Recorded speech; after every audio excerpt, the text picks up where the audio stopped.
This podcast is intended for mature audiences. Listener discretion is advised.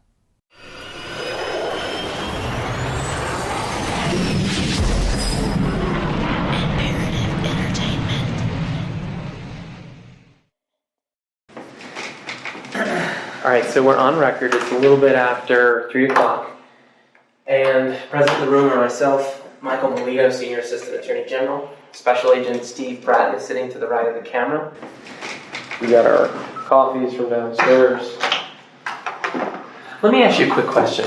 I neglected to ask it earlier. What were some of the sketchy things that you saw other than just there's too much money at play here? I mean, that's a big clue. There's too much money. There's what appeared to me to be like $1 million worth. I don't know. The recording you're hearing right now is the audio from a videotaped confession. If you could see the footage, you'd be looking at a generic office, painted in muted colors. A wall in the background looks straight out of an IKEA catalog. A circular classroom clock, prefab cabinets, a framed stock photo showing fields of sunflowers. It's a bland environment, but that doesn't nearly capture the nervous individual in the foreground who, on camera, is slightly off-center. Andrew Cohen, a former marijuana grower, sits wide-eyed as prosecutors and detectives grill him. Like, that's crazy. It just seems like it was crazy to me.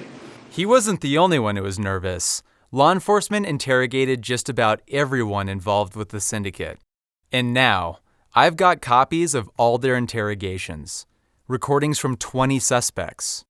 What you'll hear is an unprecedented look into the inner workings of the syndicate. The tapes will help us understand what really happened during its rise and fall. You'll hear snippets of them throughout the series, and, well, it's kind of shocking what people will say once they start ratting on each other.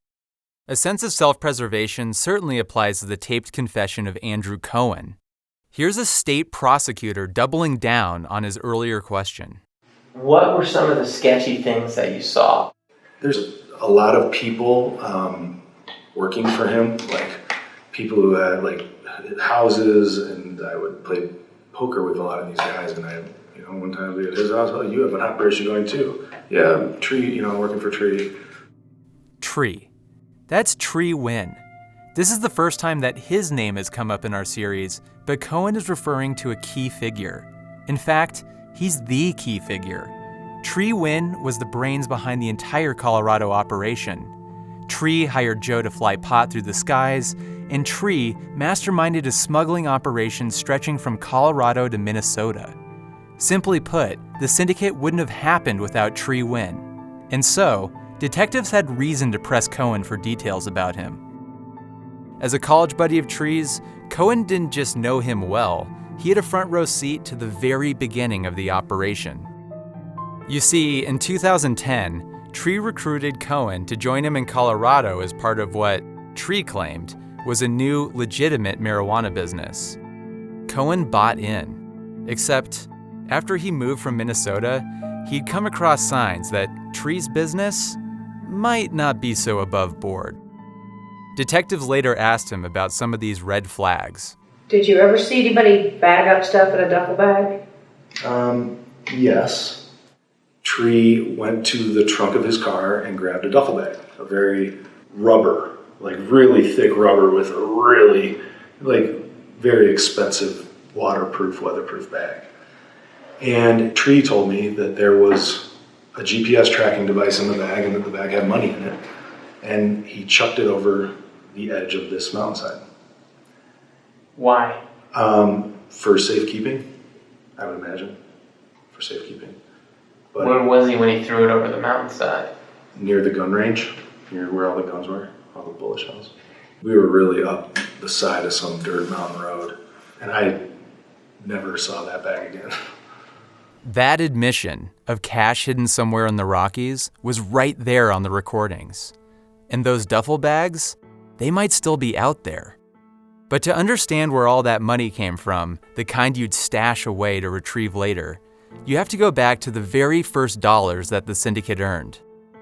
In this episode, the early years. We'll hear about how the Syndicate set up its operations in Colorado, beginning with Tri Nguyen and his very first hire, Andrew Cohen.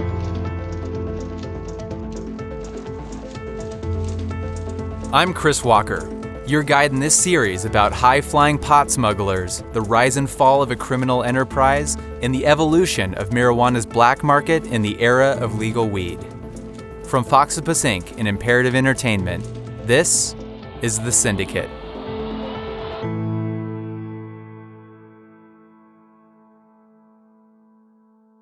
Last fall, I met Andrew Cohen in Minnesota. Unlike others I'd talked to, he's actually done pretty well for himself in the 5 years after the Syndicate's collapse. Cohen lives in a big, fancy house in a suburb outside of Minneapolis. He runs a private catering company, cooking meals in the homes of millionaires and sports stars. And he's got that hipster chef vibe. A goatee, a poof of stylized hair, and lots of tattoos.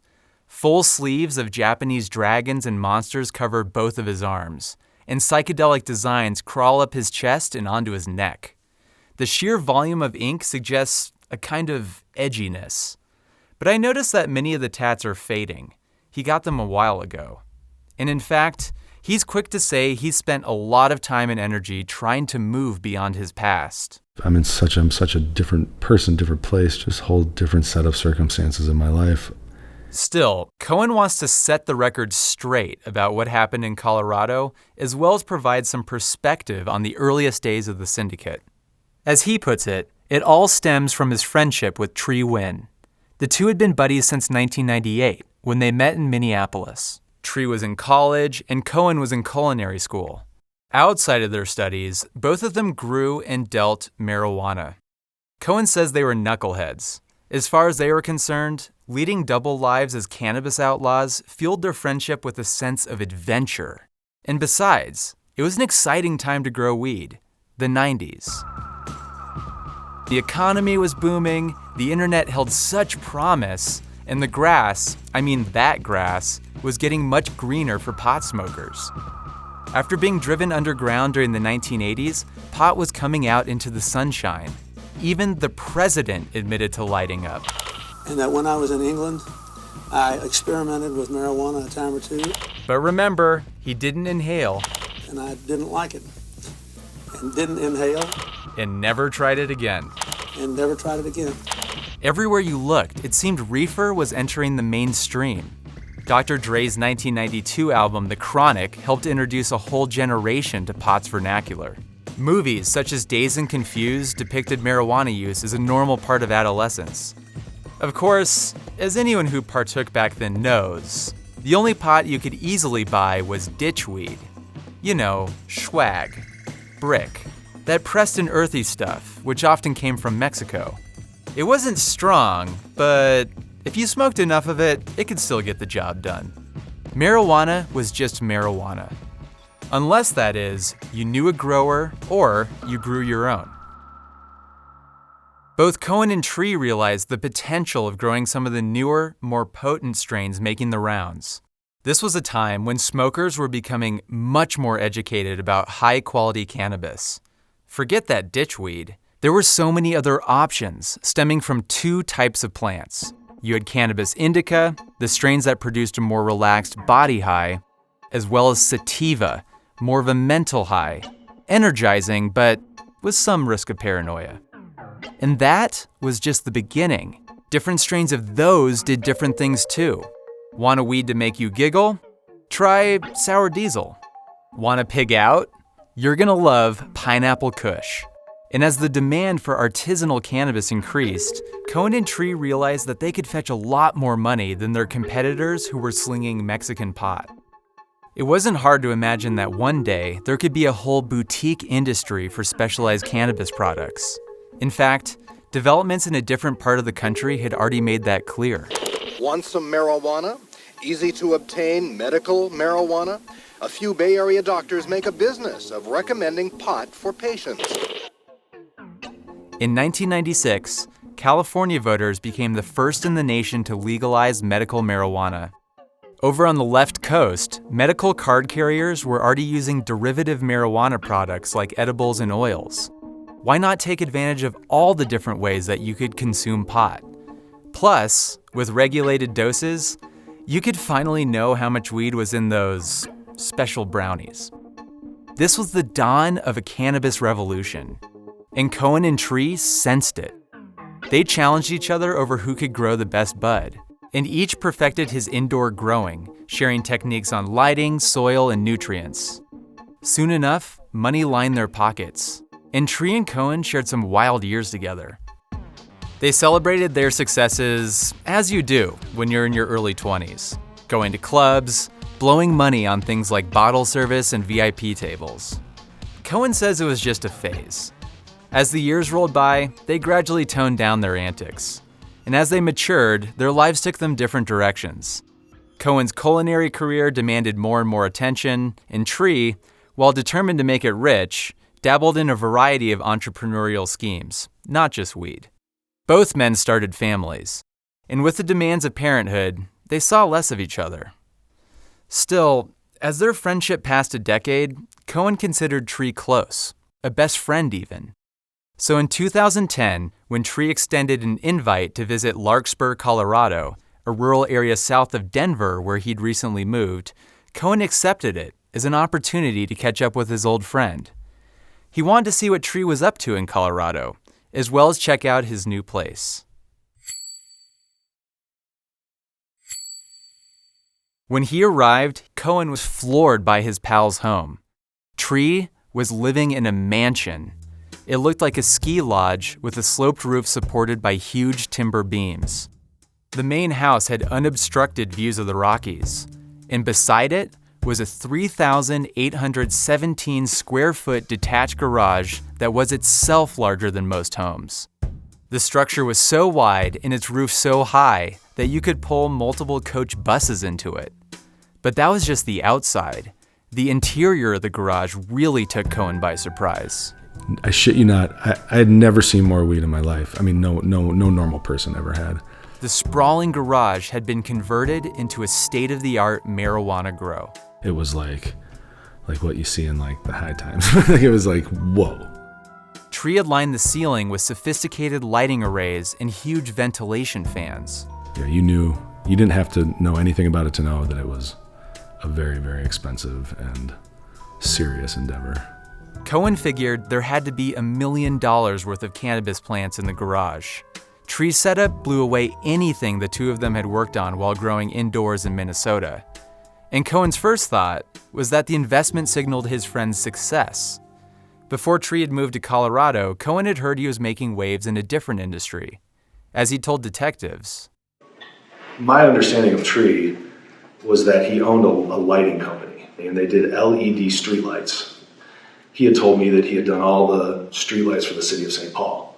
I figured you got to be a millionaire.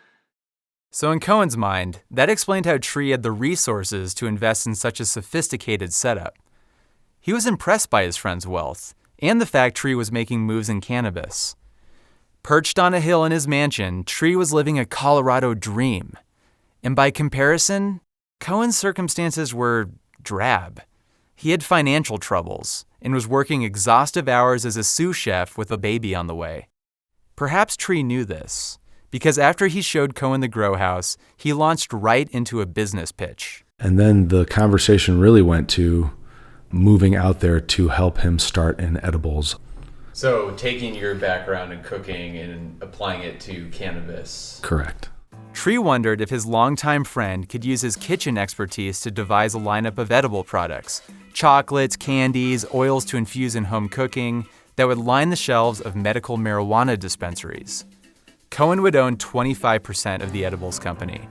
Tri, in turn, would handle all the finances, branding, as well as provide Cohen with cannabis to experiment with. It was quite an offer. And so I went back and I talked to my girlfriend at the time about the possibility of it, and she was open to it. Not super open to it, but open enough to it as long as it was above board, you know? That was always her thing. Was this above board? After all, Cohen and Tri had a history with pot. They had cut their teeth in the black market. But Cohen says that he pressed his friend. This was different, right? This was all cool in Colorado?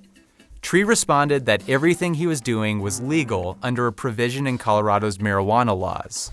As a, quote, caregiver, he was responsible for growing medical marijuana for a number of patients registered with Colorado's Marijuana Enforcement Division. The state knew about all of it, and that was reassuring to Cohen. I mean, I was just green as fuck. I knew that it was legal, that you could like smoke pot in Colorado or whatever and eat it. And so I thought it was a really cool opportunity. And I was going to make a lot more money. Cohen was clueless about the complex bureaucracy surrounding Colorado's cannabis industry, but he at least knew that Colorado had legalized medical pot in 2000. The industry was already a decade old, and the caregiver thing seemed legit. Besides, surely Tri wouldn't move his whole family to Colorado to grow illicit marijuana, right? After talking it over with his girlfriend, Cohen decided to take the leap. He also moved his entire family down from Minnesota, and Tri was thrilled. And he took me house shopping, but like houses like my $50,000 a year chef salary could not provide me, right? Like really nice homes, like beautiful homes, like a dream house for me to bring my family to. And I thought, holy shit, man, like if he's putting the faith in me, then like he offered to help me pay for it and everything. Like until you're on your feet, I'll pay for you. I got your back until we get this business going. The house Tri rented for Cohen was even larger than his own, on a 6-acre lot in Elizabeth, Colorado, a rural town of 1,500 residents about an hour outside of Denver. It was quite the crib, with more bedrooms than Cohen knew what to do with. An ungodly amount of space. At the time, I didn't think much of, but now I look back and say that may have been a little premeditated. And the idea, to be clear, with the big house is that it would have space to have a grow inside it. That's now becoming very clear to me. Cohen sensed that Tri's generosity came with strings attached. Not long after Cohen moved into the mansion, he estimates that Tri invested $30 to $40,000 to install a large pot farm in the basement. Already, Tri's original business pitch began morphing into something else. I then began growing pot. He was teaching me. I did have experience growing marijuana, but I'm no expert by any means. And I was following his method, and he would give me the nutrients, and this is what you do, and this is how you do it, blah, blah, blah. So Cohen wasn't just making edibles, he was cultivating pot too. Even so, Cohen went along with Tri's plan. He figured that the pot grow was probably legal, or at least mostly legal. His landlord didn't know about the basement grow, nor that Cohen was using the house to make cannabis extracts for Tri, extractions that were extremely dangerous. Not all of them went so smoothly. So what about the explosion? Yeah, so the explosion where I have third-degree burns covering my whole body and blew up a house. Cohen's exaggerating slightly. It's more like a few second-degree burns on his back. But as Cohen told detectives, the explosion happened one afternoon as he was trying to make hash oil. I was making it in my basement, just a very small batch. I still to this day could not tell you how it happened. I had made it many times before in my basement in the same place. The hash oil was so that Cohen could make edibles. He needed oil to cook with. So first, he'd draw out highly concentrated THC, the chemical compound that gets you high, from hash or cannabis using a butane extraction method. The process is safe enough in a lab, but Cohen used highly flammable gases in his home with minimal precautions. It could have been a cell phone spark or something, but it just caught on fire. It blew me back. Holy shit, this thing's on fire. And it caught the edge of my shirt on fire. What happened was I dropped the pan, and the hash, which is bubbling up, and the butane and everything, spilled out of the pan, and a piece of it caught onto my shirt. Cohen panicked. He ripped off his shirt, but already burns covered his back. He still has the scars, silky smooth along his lumbar area. The fire on the floor swept outwards. Cohen managed to smother it before it rushed up the walls. Even so, the blast blew out multiple windows. And it dislodged part of a counter. And so I'm like, great, all this damage. Cohen didn't call 911. He didn't want to get in trouble with the homeowner, who would likely sue him for breaching his lease. Over the coming weeks, Cohen and Tri's brother-in-law repaired the house on their own. To this day, Cohen is amazed that no one called the cops or fire department. The explosion echoed like thunder throughout the entire neighborhood. Had anyone showed up to investigate, there would have been some tough questions. And who knows, that may have even led cops to Tri way back then, cutting short all the chaos of the coming years. Even though Cohen nearly killed himself playing mad scientist, I had absolutely no moral or ethical issue with any of it. And again, I have all the paperwork. Ah, yes, paperwork. The technical ink that separates crooks from entrepreneurs, businessmen from bandits. So let's dig in on this. On numerous occasions, Tri showed Cohen his growing licenses, and they were real. They were signed and sealed from the state of Colorado. But what Cohen didn't know was that Tri was in the beginning stages of figuring out how to exploit a loophole in the state's medical marijuana laws. It all goes back to that caregiving law mentioned earlier. As it turns out, Tri was not playing by the rules. Here's Cohen facing down questions about how they skirted regulations. So let me ask you a couple of questions. Go back to the whole caregiver model. So you had your couple of patients, right? Yeah. You knew that you only gave them a little bit for free out of your total production, right? Mm-hmm. And then the extra, the overage, I'll just use that phrase, the overage would go to Tri. Which I would get paid for. Okay, and did you know at the time that as a caregiver, you can't get paid to grow weed other than cost from your patients? At the time, at the house, I had no idea. So there's the prosecutor schooling Cohen about how, as caregivers, all of his and Tri's product was supposed to go to their patients. But was that actually happening? And whose job is it to make sure all of a caregiver's weed is accounted for? The caregiver model in Colorado has always been problematic. And perhaps no one is a better authority on the subject than Brian Vicente. Brian Vicente, I'm an attorney that specializes in cannabis laws and have been very involved in the evolution of Colorado's marijuana laws. Brian Vicente wrote Colorado's recreational pot law in 2012. But his role in shaping cannabis law also goes back a decade more, to medical marijuana. In fact, he helped define the very caregiver law that the Syndicate exploited. And Vicente says, at least in the early years after Colorado legalized medical pot in 2000, it had an important purpose. You couldn't find any dispensaries for at least the first 7-8 years. There wasn't a commercial model around medical marijuana originally. So that was a real issue, right? Overnight, voters approved medical marijuana for pot patients, but there were no stores to buy it from. So lawmakers came up with a solution: caregivers. They'd be the ones to grow weed for individual patients. It'd be like having a personal pharmacist concocting drugs just for you, with free delivery. Colorado lawmakers feared some caregivers might sell product out the back door if they could grow unlimited amounts of cannabis. Perhaps that was prescient. The state decided to limit caregivers to growing for just 5 patients each. All of a caregiver's pot was supposed to go to those 5 patients and those 5 patients only. But as Vicente saw it, if you can only help 5 people, you can't really run like a business or make money off what you're doing if you're only helping 5 individuals. In fact, the limits effectively stifled Colorado's cannabis industry for the better part of a decade. By 2008, 8 years after medical marijuana went legal, only 9,000 Coloradans had registered with the state to use medical pot. Vicente had no doubt why: the 5-patient limit. And we also just thought that was arbitrary. I was an early advocate and lawyer in this space, so actually I sued the state. This was in 2007. Because I basically had a guy who was dying of AIDS.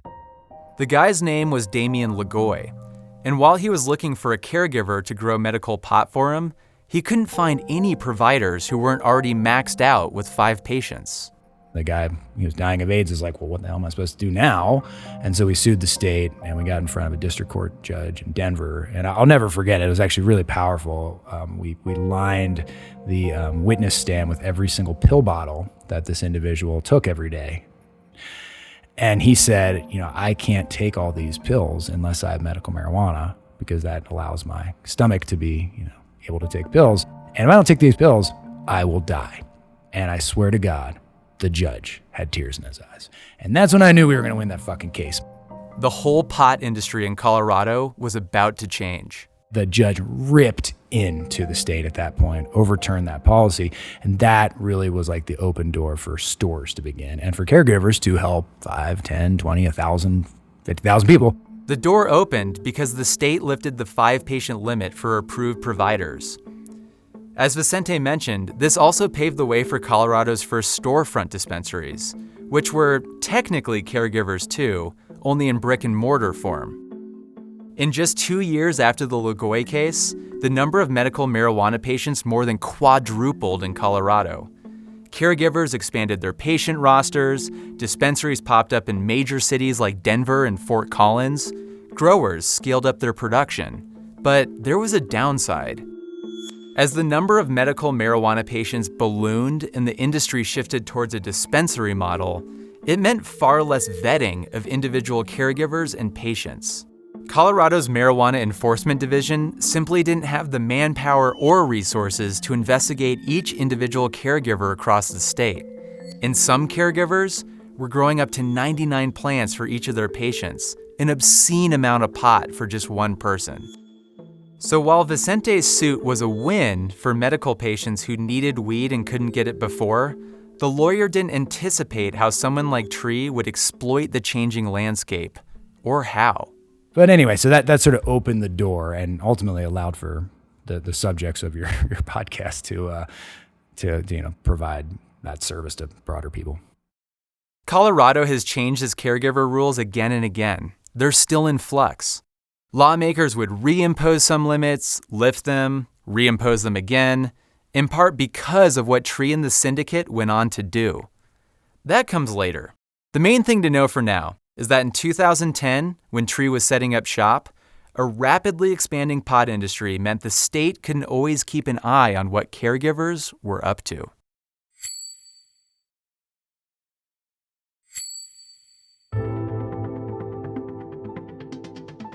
By the fall of 2010, Cohen was beginning to understand that the pot he grew for Tri was well beyond the needs of their patients.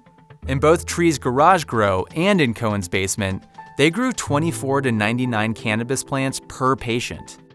It didn't take a rocket scientist to see that most plants were producing at least a pound of pot every harvest. And no patient on earth could ever smoke multiple pounds of pot each month. You'd have to be high off your ass 24/7.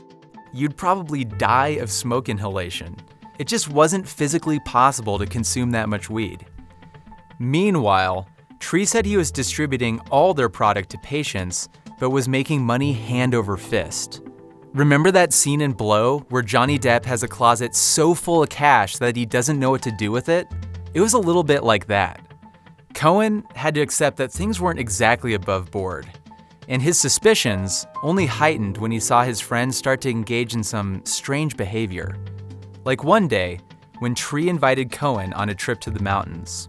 He and I and a couple other people went out there just to shoot guns. There was this remote, it wasn't a gun range. It was just like a bunch of trees mowed down by AR-15s. They were target shooting on public land. It was super cool. I was having fun. But I was shooting some guns over off to the side with another buddy.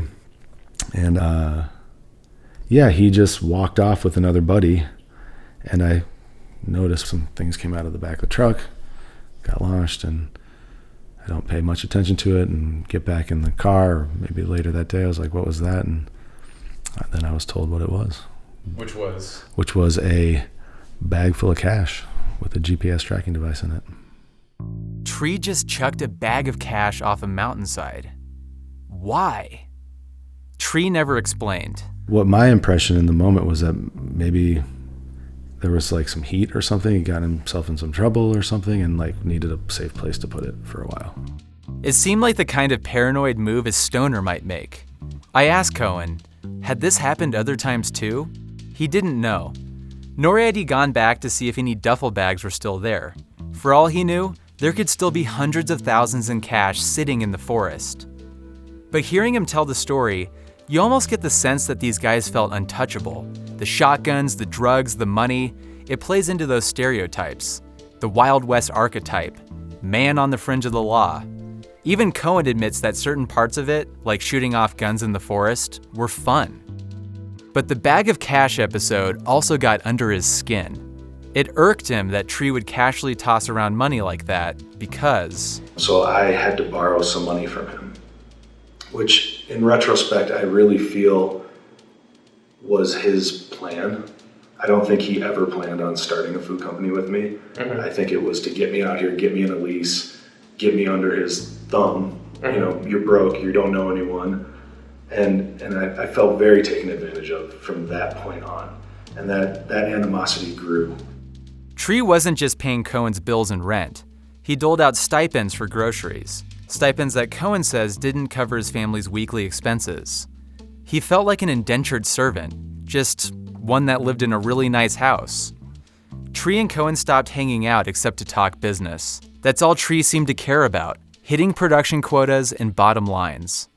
Increasingly, they got into arguments over Cohen's debts. The arguments escalated until one day, he came in and got real upset and threw some things around, and I got pretty upset at that, and we kind of, got in each other's face a little bit. And there was a guy there who came out who, flashed a gun at me. with the message being like, you need to back down. Yep. That must have been pretty surreal. It was. Given that this was your friend. It's like my best friend. And I'll never forget, I told T in that moment, get this asshole out of here. Who does he think he is? Like, this is between me and you, dude. And I've known this guy for 20 years. The enforcer disappeared. Still, the bodyguard's message shook Cohen. This went beyond mistrust and money squabbles. Threatening someone with a gun? Even if it wasn't Tri, who allows that to happen to a best friend?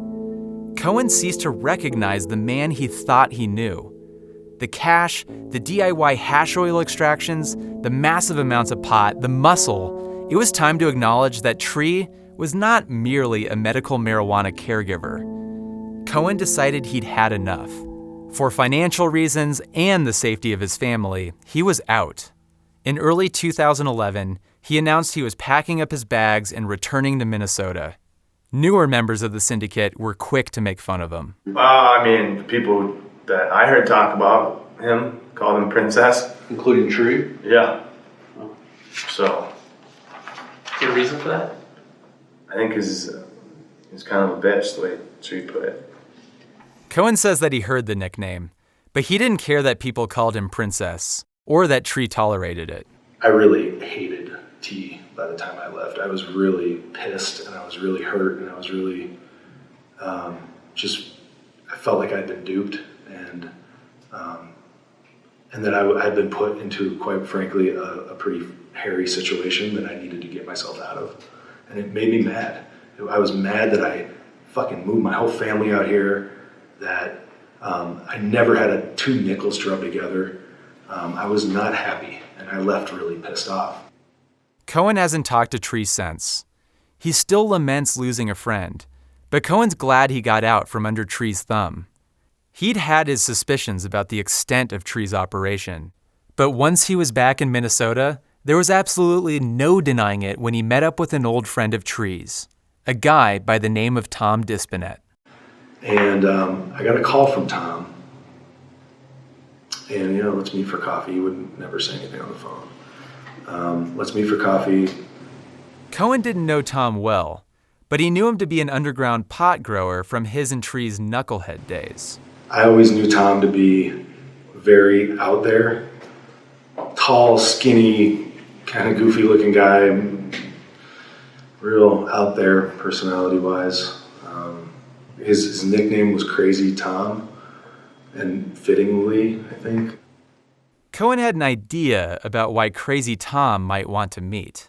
He went to his house anyway, and once there, his suspicions were confirmed. Tom said he had a bunch of weed for sale. Did Cohen know any smaller buyers who would take some? Cohen said yes. But hold on. Didn't he just say that he left Colorado because he didn't want anything to do with the black market? Here's what Cohen told detectives about his, quote, horrible decision to buy pot from Tom. Again, you guys have to understand, we were fucking penniless. I was living in my dad's basement. I had a brand new baby. My wife's looking for a job. We were really, truly penniless. Okay, so he claims he was desperate for income. In any case, the more important part of the story is that when Cohen went to Tom's house, he opens up this room in his basement, and it's filled to the ceiling with the exact same packages. They're the same packages allegedly for patients that Tri would assemble in Colorado. It's very distinct. You cannot miss these things. It's the writing, it's the Sharpie. And that's when Cohen says he knew. And there's a bazillion strains out there, so it would be pretty unlikely for two people to package the same strain of pot in the same way. And I just knew. I knew. So when you say you knew right away when you looked at the stuff at Tom's house? Yes. Is that what you're referring That to? Tom was connected to Tri. Yes. Tom was even selling weed Cohen grew in his basement in Colorado. Things had come full circle. And Cohen was shocked at the amount of pot that Tom had on hand, dozens and dozens of pounds ready for sale on the black market. This wasn't a small-time operation.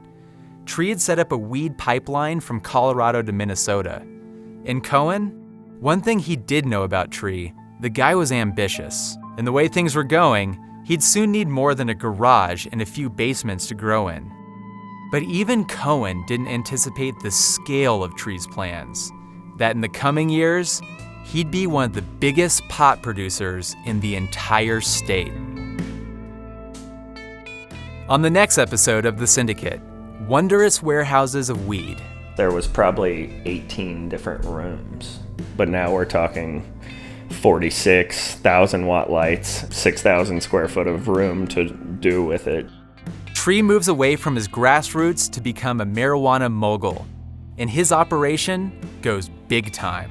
Almost more corporate than some of the true businesses I've worked at that have been businesses for 20 years. If that big business is illegal, how much do you tell your new employees? It was one of those completely unspoken agreements. You just don't talk about it. You don't know if the other person knows, so why be the person to bring it up? That's coming up on episode 3 of The Syndicate. The Syndicate is a co-production of Imperative Entertainment and Foxipus Inc. Executive producer is Jason Hoke. Produced and edited by Laura Krantz and Scott Carney. The Syndicate is scored and mixed by Louis Weeks. I'm your host and creator, Chris Walker. This podcast was made possible, in part, by the Fund for Investigative Journalism. Visit thesyndicatepodcast.com for more about this story, and don't forget to tell your friends about The Syndicate. If you're enjoying it, please leave us a review wherever you get your podcasts. It really helps more people find out about our show.